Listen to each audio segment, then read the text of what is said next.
반갑습니다. 교과서 16쪽의 거듭제곱근의 성질을 알아보도록 하겠습니다.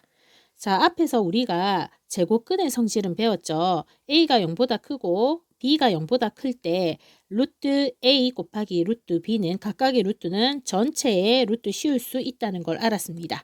자, 그러면 거듭제곱근에서도 이 성질이 성립할까요? 한번 살펴보도록 하겠습니다. 각각의 세제곱근 8과 세제곱근 27을 각각 곱한 거랑 한꺼번에 씌워서 세제곱근의 8 곱하기 27이 성립하는지 살펴보면요. 세제곱근 8은 2고 세제곱근의 27은 3이기 때문에 곱하기 한 것은 6이 되고요.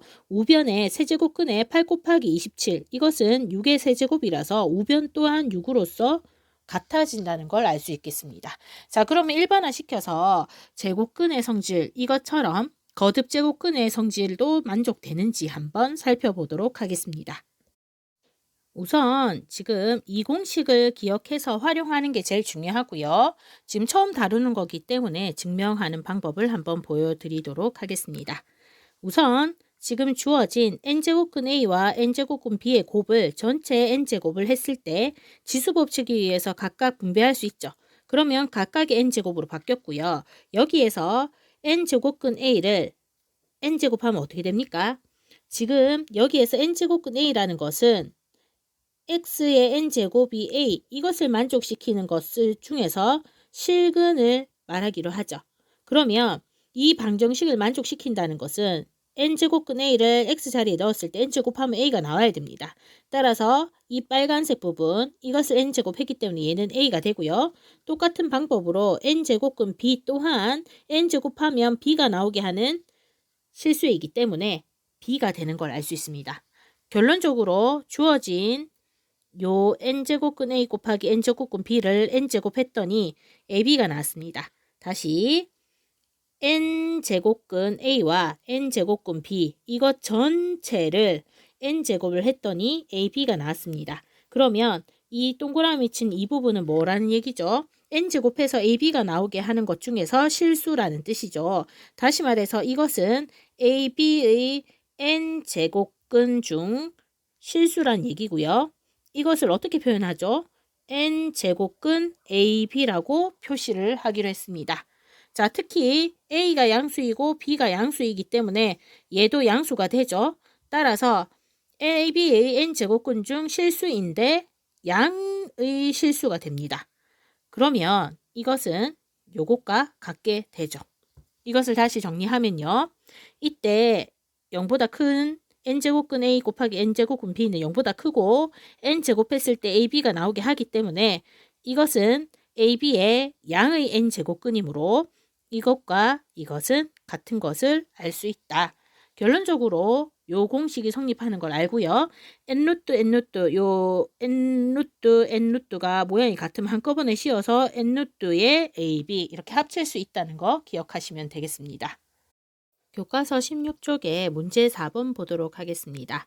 먼저 우리는 제곱근의 성질을 배웠습니다. A가 0보다 크고 B가 0보다 클 때 각각 루트 A분의 루트 B는 각각의 루트를 전체의 루트로 이렇게 씌워서 A분의 B로 할 수 있다는 걸 배웠습니다. 그러면 제곱근이 아니고 거듭제곱근에서도 똑같이 이것이 성립하는지 한번 증명해 보겠습니다. 지수법칙과 거듭제곱근에 의해서 요것을 전체 n제곱을 하면 각각의 n제곱으로 분배가 되어서요. 이렇게 되고요. 이것은 b분의 a가 되죠. 다시 말해서 동그라미 친 요 부분을 n제곱 했더니 b분의 a가 나왔습니다. 이 말은 이 안에 있는 이것이 b분의 a의 n제곱근인데 그 중에서 양의 n제곱근인 거라는 걸 알 수 있죠. 따라서 우리가 구하고자 하는 n제곱근 b분의 n제곱근 a는 전체 n제곱근의 b분의 a 합칠 수 있다는 거 요거 기억해 주시면 되겠습니다. 자, 이번에는 우리가 기존에 알고 있는 제곱근의 성질 중에서 루트 a의 전체 n제곱은 a가 루트 안으로 들어간 루트의 a의 n제곱이랑 같다라고 알고 있습니다. 이것도 거듭제곱근의 성질로 일반화시킬 수 있는지 알아보도록 하겠습니다. 전체 n제곱이 루트 안으로 들어가서 a의 m제곱으로 들어갈 수 있는지 살펴보도록 하겠습니다. a가 0보다 크고 mn이 2 이상의 자연수라고 가정했을 때 지수법칙에 의해서 n제곱근 a의 이 전체의 m제곱을 다시 n제곱을 하면 어떻게 됩니까? 괄호를 사이에 두고 지수가 있기 때문에 두 개를 곱해서 이렇게 되죠. 자, 그러면 이것은 지금 두 개의 곱셈의 교환 법칙에 의해서 m 곱하기 n은 n 곱하기 m으로 바꿀 수 있습니다. 순서 바뀌었죠? 그러고 난 다음에 n을 다시 이렇게 표시할 수 있죠. 그러면 n 먼저 하고 난 다음에 m제곱을 한 꼴이 되고요. n루트 n제곱근 a에 n제곱을 한 것은 a가 되니까 결국은 a의 m제곱이 되는 걸 알 수 있습니다. 다시 말해서 n제곱근 a의 m제곱, 이것을 전체의 n제곱 한 거는 계산했더니 a의 m제곱이 나왔습니다. 그렇다는 것은 요 안에 있는 요 파란색 부분이 a의 m제곱의 n제곱 근 중에서 실수란 말이 되죠. 그런데 a는 양수니까 양의 제곱근이 되죠. 자, 그러면 이것은 어떻게 표시하죠? n제곱근의 a의 m제곱, 이 말이랑 같은 말이 되고요. 결국은 이게 이거랑 같은 게 됩니다. 다시 정리하면 n제곱근 a의 전체 m제곱 한 거랑 이게 루트 안으로 들어가서 a의 m제곱이 n제곱근 안에 들어간 거랑 같다는 겁니다. 그래서 이 밖에 있던 게 안으로 들어갈 수 있고 안에 있던 게 밖으로 나갈 수 있다는 뜻입니다. 여기에서 a가 양수라는 조건이 꼭 중요하죠.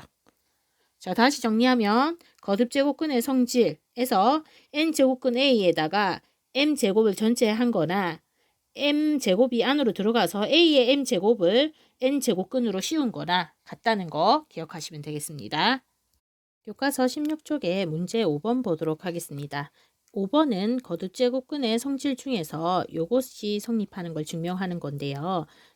m제곱근의 안에 다시 n제곱근이 들어있을 때 이 두 개를 곱하기를 해서 n 곱하기 n제곱근으로 할 수 있다는 거. 이것을 기억해 놓으시면 되고요. 증명을 한번 해보면요.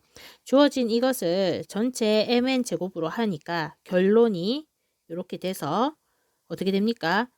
m제곱과 m 이게 없어져서 얘만 남았고요. 얘를 n제곱 한 게 되죠. 그리고 다시 이 부분이 없어져서 a가 됩니다. a가 양수이기 때문에 주어진 요 안에 있는 이 수는 양수가 되고요. 따라서 이 숫자를 이 부분을 mn 제곱했더니 a가 나왔다는 것은 주어진 이것은 a의 양의 mn 제곱근이 되기 때문에 이거는 결론적으로 a에다가 mn 제곱근을 씌운 요거랑 같다는 거. 지금 증명은 사실 여러분이 하기 힘들고요. 나중에 성질을 활용할 거니까 요거는 꼭 기억해 주시면 되겠습니다. m제곱근에 n제곱근은 같이 곱해서 mn 제곱근으로 합칠 수 있다는 거 기억하시면 되겠습니다. 앞에서 했던 제곱근의 성질을 한 번 더 정리해 보면요. a와 b가 양수이고 mn이 2 이상의 자연수일 때 첫 번째 n루트 각각의 n루트를 한꺼번에 씌울 수 있고요. 각각의 분모 분자의 것도 한꺼번에 이렇게 씌울 수 있습니다. 그리고 밖에 있던 m제곱이 루트 안으로 쑥 들어가서 이렇게 표시가 될 수 있다는 것과 m루트에 n루트 연속으로 있을 때는 두 개를 곱해서 mn루트로 바꿀 수 있다는 거 꼭 기억하시면 되겠습니다. 확인하기 보도록 하겠습니다. 지금 여기에 세제곱근 똑같이 각각 있을 때는 한꺼번에 세제곱근으로 씌우고 안에 있는 숫자 3, 9를 곱해서 3 곱하기 9해서 세제곱근 27이 되고요. 27은 3의 세제곱이 돼서 이렇게 없어지죠. 그래서 3이 된다는 거 알 수 있습니다. 같은 방법으로요. 4제곱근 분의 4제곱근 이럴 때는 한꺼번에 씌워서 4제곱근하고 안에 2와 162, 2분의 162를 대입할 수 있습니다. 그러면 4제곱근에 81이 되고요. 81은 3의 4제곱이 되니까 없어져서 3이 되는 것을 알 수 있죠. 자, 3번은 굳이 이렇게 풀지 않아도 될 것 같지만 우선 성립하는 원리를 보여주겠습니다. 125, 밖에 있는 이 제곱은 안으로 들어갈 수 있다 했죠. 그래서 125의 제곱이 세제곱근 안으로 들어갔고요. 125의 제곱은 125가 5의 세제곱이니까 5의 세제곱의 제곱이 돼서 5의 6제곱이 됩니다. 그러면 이것은 25의 세제곱으로 된 다음에 세제곱근과 세제곱이 없어져서 25가 되는 걸 알 수 있죠. 4번은 어떻게 됩니까? 여기에 세제곱근이고요. 여기는 안 적혀 있는 건 제곱근이란 얘기죠. 그럼 여기 두 숫자를 곱해서 6제곱근으로 이렇게 합쳐지죠. 그럼 64는 2의 6제곱이기 때문에 없어져서 2가 되는 것을 알 수 있겠습니다. 자, 잠깐 메모하도록 하겠습니다. 지금 거듭제곱근의 성질 중에서 1번 성질 n제곱근 A와 n제곱근 B에서 지금 A와 B가 양수라는 조건이 없다면 이 성질은 절대 성립하지 않습니다. 예를 들어서 보여드리겠습니다. 예를 들어서 A가 음수고 B가 음수일 때는 어떻게 되는지 보겠습니다. 루트 마이너스 4 곱하기 루트 마이너스 9는 전체 루트에 마이너스 4 곱하기 마이너스 9 이게 성립하는지 보면 얘는 뭐가 됩니까? 2i가 되죠. 얘는 뭐가 됩니까? 3i가 되죠. 계산하면 좌변은 마이너스 6i 제곱이 되기 때문에 마이너스 6이 됩니다. 그럼 우변은 어떻게 됩니까? 루트에 마이너스 4 곱하기 마이너스 9는 36이 되고요. 이것은 6이 되죠. 그럼 좌변과 우변이 다른 걸 알 수 있습니다. 따라서 거듭제곱근의 성질을 이용할 때는 꼭 A와 B가 0보다 크다는 조건이 있어야 된다는 거 잊지 마시기 바랍니다. 교과서 17쪽에 문제 6번 보도록 하겠습니다. 1번 보면요. 세제곱근 같기 때문에 한꺼번에 세제곱근 한 다음에 안에 있는 숫자 5 곱하기 25끼리 먼저 해주면 되겠죠. 그러면 세제곱근의 5 곱하기 25는 125가 되고요. 125는 뭡니까? 5의 세제곱으로 고쳐지고 없어져서 5가 되는 것을 알 수 있겠습니다. 자, 2번은 5제곱근 분의 5제곱분이니까 한꺼번에 5제곱근하고 2분의 64가 되겠네요. 약분하면 어떻게 됩니까? 5제곱근에 32가 되고요. 32는 2의 5제곱이 되니까 없어져서 5가 되는 것을 알 수 있겠습니다. 3번 보겠습니다. 3번은 어떻게 하죠?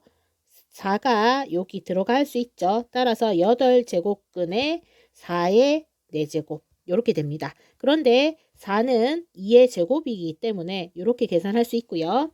여기 있는 이 두 개는 곱하기가 되죠. 따라서 8제곱근에 2의 2, 4, 8, 8제곱 해서 어떻게 됩니까? 2가 되는 것을 알 수 있겠습니다. 자, 4번 보시면 요 앞에 2가 있다고 생각을 해야 되죠. 그러면 3과 2를 곱한 3 곱하기 2, 6제곱근에 729가 되는 것을 알 수 있고요. 729는 3의 6제곱이죠. 그러면 없어져서 3이 된다는 걸 알 수 있겠습니다.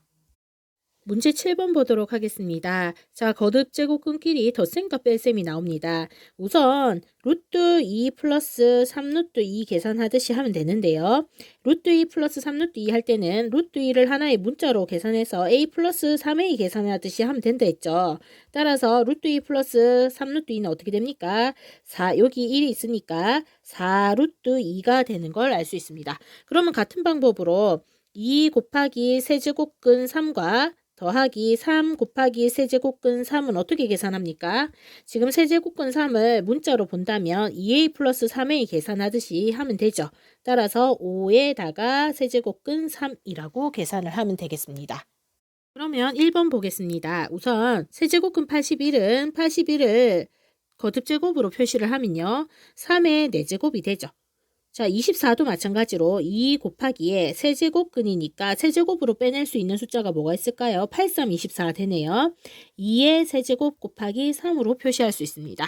자, 그런 다음에 이제 어떻게 해야 될까요? 분해를 시켜서 빠져나갈 수 있는 건 빠져나가야 되겠죠.